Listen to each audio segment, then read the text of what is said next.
Hoy vamos a meternos de lleno en una de las transformaciones más alucinantes de la historia. Vamos a ver cómo un auténtico puzzle de reinos medievales aquí en la península ibérica acabó convirtiéndose en una monarquía unificada y de ahí, ¡boom!, en el primer imperio global de la historia. Y aquí viene la gran pregunta, claro. Porque, a ver, antes de lanzarte a conquistar el mundo, primero tienes que tener tu propia casa en orden, ¿no? La monarquía española primero tenía que conquistarse a sí misma. Tenía un problema gordo en casa: cómo consolidar todo ese poder.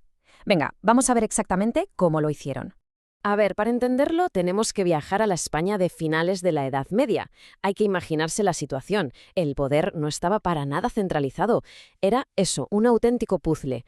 Los reyes sí tenían su título, claro, pero en la práctica su poder chocaba día sí y día también con el de los nobles y el clero.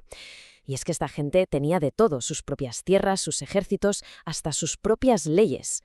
Y entonces, ¿cuál fue la solución a todo este caos? Pues una estrategia radical que arrancó ya con los Reyes Católicos. Concentrarlo todo, absolutamente todo el poder en sus manos. El objetivo, bueno, dicho así suena sencillo, pero era tremendamente ambicioso, que no hubiese nadie, pero nadie, ni un noble, ni un obispo, que se interpusiera entre el rey y el más humilde de sus súbditos.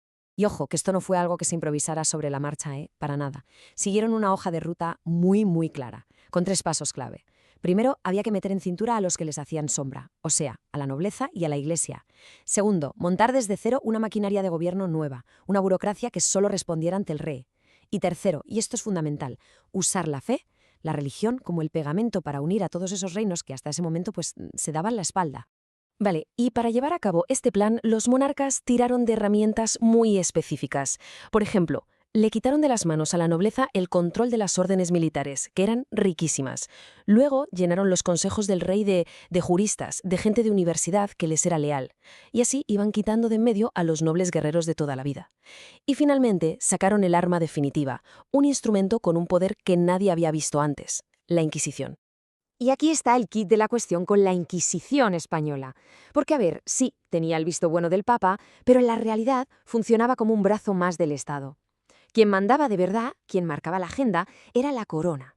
Y esto la hizo única en su especie. Fue la primera y la única institución que tenía permiso para actuar en todos los reinos, sin distinción. Daba igual si era Castilla o Aragón. Y claro, eso la convirtió en la herramienta ideal para la unificación política. Bueno, una vez que el poder ya estaba más o menos atado en casa, la monarquía estaba lista para la siguiente fase: expandirse. La lógica de la época era muy sencilla, ¿eh? Más tierra significaba más poder. Punto. Y da la casualidad de que, justo en ese momento, apareció en el horizonte algo que nadie esperaba: un mundo entero por descubrir. Y a partir de aquí, todo pasa a una velocidad de locos. En apenas 2 años, lo que encontró Colón provoca una carrera diplomática brutal con Portugal. ¿La solución? Bueno, la solución es de película: repartirse el planeta, literalmente. Primero el Papa Alejandro VI traza una línea en el mapa, y poco después, con el Tratado de Tordesillas, España y Portugal la mueven un poquito para dejar claro qué trozo del mundo, conocido y por conocer, le tocaba a cada uno. Claro, es que ese nuevo mundo, entre comillas, no estaba vacío, ni mucho menos. Y el hecho de conquistar a millones de personas, pues, desató una crisis moral y de conciencia como nunca se había visto.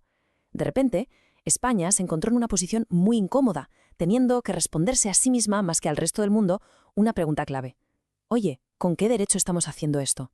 Y esa pregunta, esa simple pregunta, lo va a cambiar absolutamente todo. Porque el debate que se montó en España a raíz de ella es que sentó las bases de lo que hoy llamamos derecho internacional. Pensemos un segundo en la magnitud de esto. Es probablemente la primera vez en la historia que un imperio, en pleno proceso de conquista, se para en seco a cuestionarse a sí mismo, a debatir a gran escala sobre su propio derecho a conquistar. Es algo increíble. Al principio, las justificaciones que se dieron fueron de lo más variado, la verdad. Se llegó a decir que esas tierras eran res nullius, o sea, tierra de nadie. O que el Papa, como representante de Dios, tenía la autoridad para cedérselas a España con la condición de que las evangelizara. Otros argumentos iban un paso más allá, ¿no? Y hablaban de la barbarie de los indígenas o de que si se negaban a convertirse al cristianismo, pues ya tenías una causa justa para hacerles la guerra. Este debate llegó a su punto más álgido en un evento que fue, histórico: la famosa controversia de Valladolid. Fue un auténtico cara a cara intelectual. Por un lado teníamos a Juan Ginés de Sepúlveda, que recuperaba las ideas de Aristóteles para defender que algunos pueblos son inferiores por naturaleza y que, por tanto, era justo someterlos. Y en la otra esquina del ring, Fray Bartolomé de las Casas, que había estado allí, que conocía a las Indias y que defendió con uñas y dientes la plena racionalidad y los derechos de los pueblos indígenas. Pero en medio de este choque de trenes surgió una tercera vía, una que lo cambió todo, la de Francisco de Vitoria. Este hombre, desde la Universidad de Salamanca, básicamente, barrió de un plumazo casi todas las justificaciones que se habían usado hasta entonces, incluso la de la donación del Papa, y en su lugar propuso algo totalmente revolucionario, la idea de un derecho de gentes. ¿Qué era esto? Pues una especie de ley natural, universal, que estaba por encima de reyes y papas y que se aplicaba a todas las personas por igual, ya fueran españoles o indígenas. Y este derecho garantizaba cosas como la libertad para moverse o para comerciar. Y mientras todo este debate monumental tenía lugar por lo que pasaba al otro lado del charco, aquí, en la península, el proyecto absolutista seguía su curso. No se había parado ni un segundo. Faltaba, por así decirlo, el remate final, el golpe de gracia para conseguir esa unificación total. Eliminar las fronteras legales que todavía separaban a los distintos reinos. La oportunidad de oro, o la excusa perfecta, llegó con la Guerra de Sucesión, ya a principios del siglo XVIII.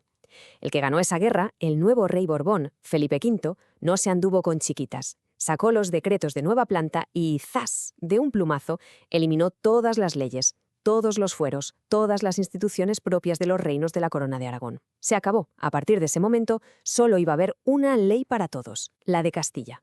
El resultado es este. Se acabó para siempre aquel modelo medieval de pactos entre un rey y sus diferentes reinos, cada uno con sus cosas.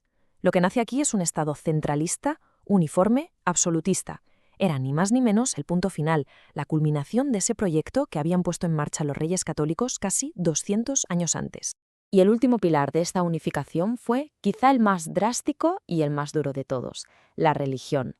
Para crear una identidad única y homogénea, se tomaron decisiones brutales. La expulsión de los judíos en 1492 y un siglo después la de los moriscos en 1609. Fue una política absolutamente implacable. ¿Se consiguió la unidad de fe? Sí, pero el coste, tanto en lo económico como en lo humano, fue sencillamente devastador para España. Y así fue como, combinando mano dura en casa con una audacia sin precedentes fuera, España levantó el primer imperio global de la historia. Una historia de ambición, de poder, de ideas revolucionarias, que nos deja con una pregunta final, una que sigue resonando hoy en día.